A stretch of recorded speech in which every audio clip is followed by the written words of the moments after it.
Pain is the inescapable raw material of human evolution. It is the heavy, dull lead of our existence, an element every leader must eventually process. This diagram illustrates how we measure our response to that raw material. We call it the suffering-to-lesson ratio, and for most, the suffering side is drastically weighed down, while the lesson side remains completely empty. The instinct is to tip the scale by running. We medicate our discomfort, cancel the difficult conversations, and avoid stillness at all costs. But dodging the lesson doesn't erase suffering. Left unprocessed, that trauma hardens into an inherited identity, and eventually, leaders begin to wield their victimhood as a weapon. You become like the cursed figure in Charles Baudelaire's poetry, the saddest of alchemists, condemned to transmute gold into iron, and your environment into hell. This is the ultimate symptom of a high-suffering, low-lesson state. You repeat the exact same emotional failures, merely assigning them different names and different external villains. It is a brutal, necessary math. Unexamined suffering is the ultimate operational inefficiency. Without active processing, pain yields a zero return on investment and guarantees endless cycles of failure. To reverse this inefficiency and extract a massive return on your suffering, you have to actively engage in the alchemical process of transformation. Step 1 is grasping the nettle of your anguish. There is a harsh behavioral paradox at play here. Attempting to outrun your pain ensures it will pursue you. The ancient Cynics and Stoics understood this well. They observed that fleeing from your pain is like running from wild dogs. Panic only encourages them to snap at your heels with greater ferocity. To stop the chase, you must turn and confidently grasp the nettle. You press its sharp spines flat so they can no longer sting you. You strip away the catastrophic value judgments.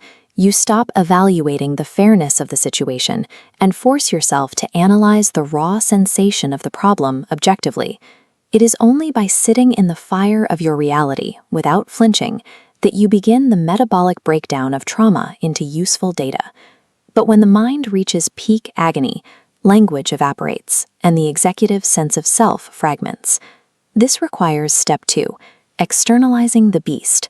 You have to use the alchemy of your imagination to force the pain out of your internal void and into the physical world. Consider the extreme historical baseline of this concept, surviving the profound horrors and devastating losses of war. The artist Kim Jong-il endured exactly that. He survived his wartime trauma by relentlessly painting water drops, transmuting his deep psychological wounds into a tangible, pure visual prototype. You apply this exact mechanism through daily practice. The simple act of writing down your darkest moments allows you to hold your pain in your hands and declare, "This is mine, but it does not define me." Watch the metric shift. As you force the pain outward, the ratio equilibrates into a high-suffering, high-lesson state.